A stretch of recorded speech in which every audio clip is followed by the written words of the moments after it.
Olá, estamos de volta aqui à nossa disciplina. Então vamos dar início de fato ao conteúdo, da disciplina. Como eu já disse, a disciplina é lógica de programação. E nessa primeira aula, nessa primeira parte da aula, nós vamos estudar sobre a visão geral da lógica de programação.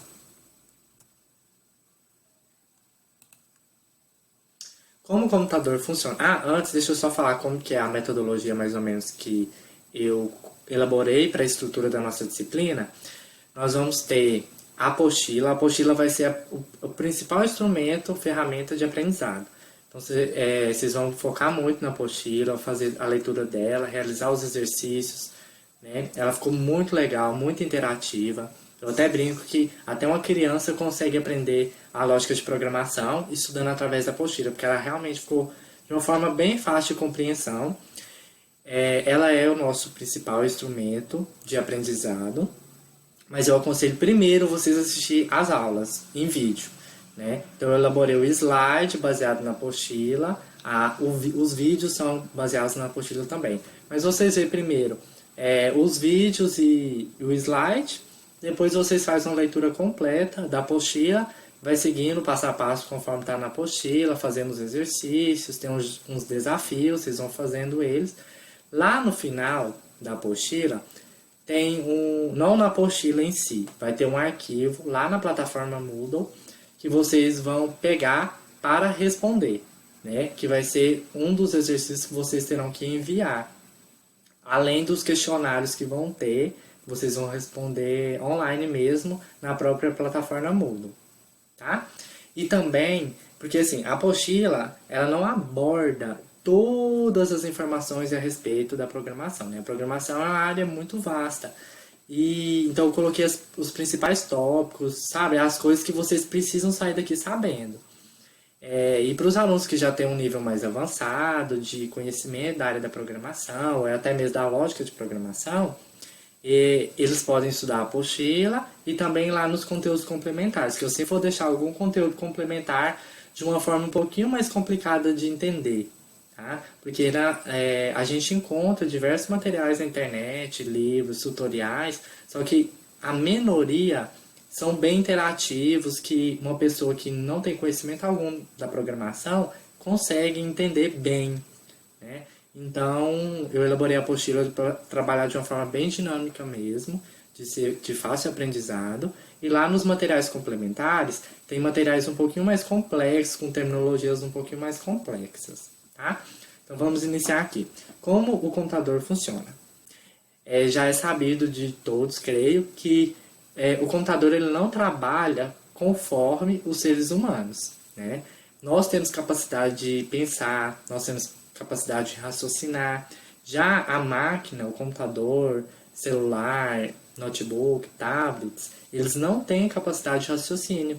Lógico que a gente não vai adentrar na parte de inteligência artificial, porque a inteligência artificial é isso, é dar características humanas para a máquina. Nós não vamos adentrar nessa parte. Mas sem esse contexto da inteligência artificial, os computadores não têm capacidade de raciocinar, não têm capacidade de pensar, somente os seres humanos. Só que os computadores eles têm uma capacidade de processamento, eles têm capacidade imensa de processar dados, informações, cálculos matemáticos. E isso é um pouco dificultoso no momento que a gente vai dominar as máquinas. Por quê? Como eles não têm capacidade de pensar, de raciocinar, é necessário que nós passamos instruções ao computador. Então a gente passa informações, passa dados, passa instruções. Ele não vai pensar, não vai raciocinar, ele vai apenas processar aquelas informações, dados e instruções que a gente passou. Então, vocês precisam compreender muito bem isso. Por quê? Porque com a programação, que é o que a gente vai ver mais à frente, nós iremos passar diversas instruções para o computador. Então, e essas instruções elas têm que ser sequencial, os passos têm que ser passo a passo, sequencial, de uma forma bastante lógica, porque se você esquecer de passar um determinado passo, o computador não vai pensar, não vai raciocinar e conseguir do nada resolver o erro sozinho. Então é necessário que a gente pense dessa forma, que ele não tem capacidade de raciocínio, não tem capacidade de pensamento, apenas processamento, apenas processa os dados e informações que nós passamos a ele. Lógica. Lógica é o desenvolvimento de uma solução para o problema, da melhor forma possível, utilizando o pensamento. Muita gente já teve contato com a lógica, eu acho que todo mundo já teve contato com lógica no seu dia a dia, né? Então é a gente raciocinar, a gente pensar para tentar resolver um problema, né? E lá na apostila vai estar explicando direitinho o que é a lógica, para que o motivo para o seu uso. E na programação a gente estuda muito a lógica, principalmente para desenvolver uma capacidade maior de raciocínio lógico. Então a gente estuda muito lógica para pensar, para botar o cérebro para trabalhar mesmo, para desenvolver uma capacidade de raciocínio lógico maior, para a gente conseguir resolver os problemas da programação, porque programar é isso, é resolver problemas. Então é para isso que a gente estuda a lógica dentro. Aliás, a gente estuda a lógica e dentro da lógica nós temos a lógica de programação. Lá na apostila, depois que vocês verem a parte da lógica, vocês vão ver que embaixo tem um desafio, que é esse mesmo que está mostrando aqui. Ele é um desafio de lógica e vocês têm que resolver ele. Todos esses desafios, exercícios que aparecer na apostila, vocês vão fazendo ele. Aliás, acho até melhor você já abrir o arquivo, que vai estar lá disponível, da atividade. Vocês vão abrir o arquivo e já vão responder, é um arquivo em PDF. Aí vocês já vão responder já lá no arquivo em PDF. Então vão acompanhar na apostila. Chegou um desafio, vocês vão lá no arquivo de exercícios para responder o desafio lá no arquivo. Quando terminar todo o arquivo, que vai ter várias perguntas, vários desafios, quando vocês terminar todo o arquivo, aí vocês vão salvar em PDF, ele já vai estar em PDF, só que um PDF editável. Então vocês vão responder e depois salvar em PDF para fazer o envio lá na plataforma Moodle, que ele é uma das ferramentas que será utilizadas para avaliação. Qualquer dúvida que vocês tiverem em relação a isso, pode perguntar no fórum que eu estou lá à disposição para responder e tirar as dúvidas de vocês. Lógica de programação. Lógica de programação é a lógica necessária para o programador resolver problemas com a programação. Então a gente estuda a lógica, que é para desenvolver uma capacidade de raciocínio, para nós botar o cérebro para trabalhar mesmo. E dentro tem a lógica de programação, que também tem muita relação com essa questão do raciocínio, de pensar, de raciocinar para tentar resolver os problemas. Só que ela é mais voltada para a área da programação. Existe a lógica ela está muito relacionada com a matemática, mas existe o estudo dessa lógica para desenvolver essa capacidade de raciocínio em problemas matemáticos. A lógica de programação ela é muito mais relacionada com a parte da programação em si. A gente estuda várias estruturas, laços de repetições, estruturas condicionais. Então ela é voltada mesmo para a área da programação. Algoritmo. Algoritmo é uma sequência ordenada, lógica e finita de passos, visando o alcance de um objetivo, levando consequentemente à solução de um problema. Então, gente, o algoritmo, todo mundo também já teve contato com essa questão do algoritmo. Só que, para quem não tem nenhum conhecimento da área da tecnologia, da programação em si, às vezes nem sabia que aquilo era um algoritmo. Quando a gente planeja, por exemplo, hoje é sábado, e hoje eu vou planejar o que eu vou fazer no dia seguinte, desde a hora que eu acordo até a hora que eu vou dormir. Então eu vou acordar, eu vou escovar os dentes, eu vou tirar o pijama, vestir outra roupa, tomar café da manhã. Então, essa sequência de passos a passo que a gente planeja é um algoritmo. O algoritmo é isso, é uma sequência ordenada, lógica e finita de passos visando o alcance de um objetivo, levando consequentemente à solução de um problema. Então, são passo a passo que a gente planeja, que a gente descreve, que a gente representa de alguma forma, que leva a gente a alcançar um objetivo. Representação de algoritmos. Então é assim, tem o algoritmo e tem as formas de representar esse algoritmo. Na apostila e aqui no slide eu vou explicar as três principais. É a forma narrativa, diagrama de blocos e o português estruturado, conhecido também como Portugal. Forma narrativa. A forma narrativa é aquela forma de representar o algoritmo que está diretamente relacionado à nossa forma de uso do dia a dia, que a gente utiliza no nosso cotidiano. Então, por exemplo, nessa questão do planejamento de um dia, eu vou planejar o meu domingo, vou planejar o meu final de semana. Isso é a forma narrativa. Né? E aqui nós temos um exemplo de uma receita do modo de preparo de um brigadeiro. O modo de preparo de receitas, ele tem muita relação com a forma narrativa de representar um algoritmo. Por quê? Porque lá a gente pode notar que existe passo a passo, tá vendo? Tem o passo 1, em uma panela funda, acrescente o leite condensado, a margarina, o chocolate em pó. Passo 2, cozinhe em fogo médio e mexa até que o brigadeiro comece a desgrudar da panela. Então a gente tem um passo a passo, é uma sequência de passos, lógica, porque há uma lógica nesses passos para a gente chegar no objetivo, que é ter o brigadeiro pronto. Então nós temos aqui, eu coloquei as características, deixa eu só tirar aqui.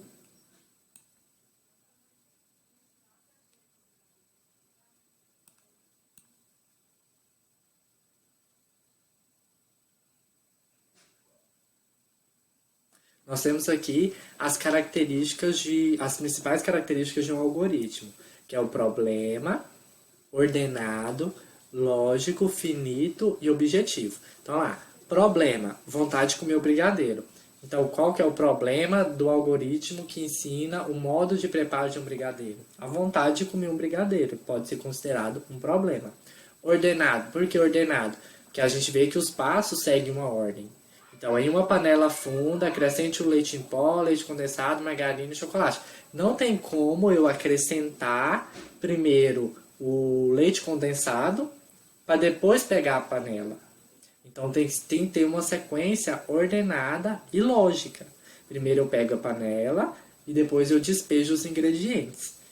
Lógica, se mudar a ordem dos passos, pode não dar muito certo, que é o que eu acabei de falar. Finita. Os passos têm um início e um fim. Então tem um início lá em cima e depois ele conclui. Tem que ter um início e um fim. Senão é um loop infinito. Né? E é algo que não é muito interessante para a programação. Mais à frente a gente vai ver o que é loop infinito, vai compreender certinho como que funciona. Objetivo, os brigadeiros prontos.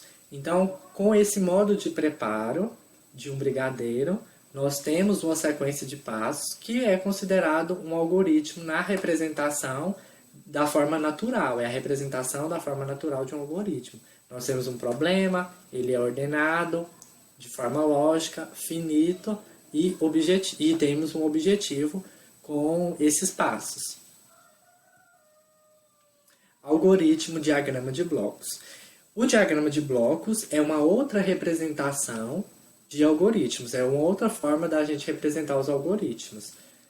Ele também é conhecido como fluxograma. Vocês podem ver em algumas literaturas, alguns vídeos, tutoriais de lógica de programação, vocês podem ver que alguns autores tratam como fluxograma.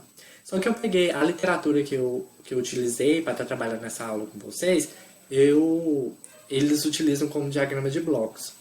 O que é o diagrama de blocos? São determinadas figuras, cada figura de uma forma diferente da outra, e cada uma tem uma função dentro do diagrama. De forma geral, o diagrama de blocos ele é utilizado para representar o fluxo de um algoritmo. Então, o que acontece? Nesse caso aqui, nesse exemplo de algoritmo na forma natural, do modo de preparo de um brigadeiro, eu tenho aqui a forma natural, a forma narrativa. Com o diagrama de blocos é possível recriar esse algoritmo na forma narrativa, só que a representação dele será na forma de diagrama de blocos. E com o diagrama, a representação gráfica dele se faz muito presente e ajuda muita gente a compreender qual é o fluxo do algoritmo.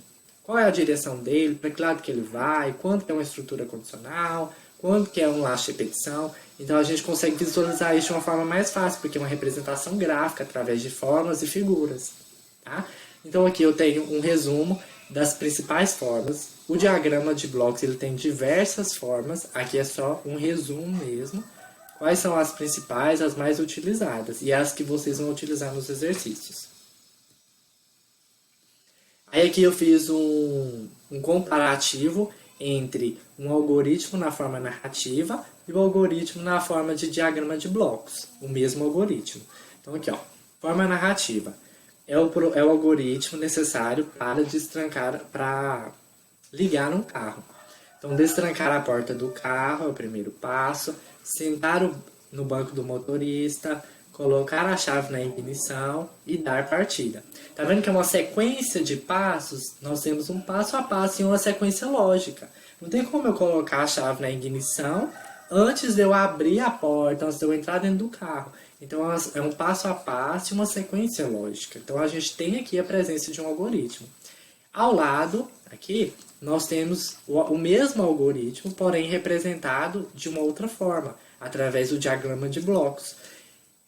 Já é notório, a gente consegue perceber que com essas setinhas aqui, que indicam o fluxo, a gente consegue perceber de uma forma geral qual que é o fluxo desse algoritmo. É uma sequência de passos sequencial mesmo. Não temos aqui nenhuma outra estrutura diferente de uma sequência de passos. Ele tem um início, ele tem um fim. Aí quando a gente volta aqui, aliás, aqui a gente está trabalhando com essa estrutura meio oval e com esses retângulos aqui. A setinha indica o fluxo do algoritmo. Aí a gente vai olhar aqui. Essa forma meio oval indica o início e o fim do fluxo. Então é o que a gente tem representado aqui. Início, essa forma oval, e o fim, essa forma oval também. A mesma forma é utilizada para o início e para o fim. O retângulo indica processamento ou cálculos. Então eu vou utilizar esse retângulo aqui sempre que o meu algoritmo for fazer algum processamento ou a realização de um cálculo. Por exemplo, se eu quiser somar dois números, somar o número A e o número B, eu vou utilizar essa fórmula, o retângulo. Por quê? Porque a função dele é essa, indica processamento ou cálculos.